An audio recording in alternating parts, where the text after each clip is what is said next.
पुरुबाही देसावा से अमैक जोगिया हाथमा हरा दिया कै गाँठ जी।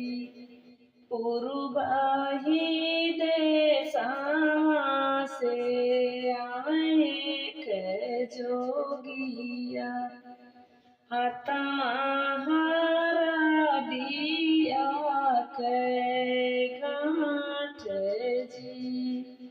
बैठाए जोगिया हो चंदन पीढ़ाइया कहा तू ही नाई हर कुशल बात जी। बैठा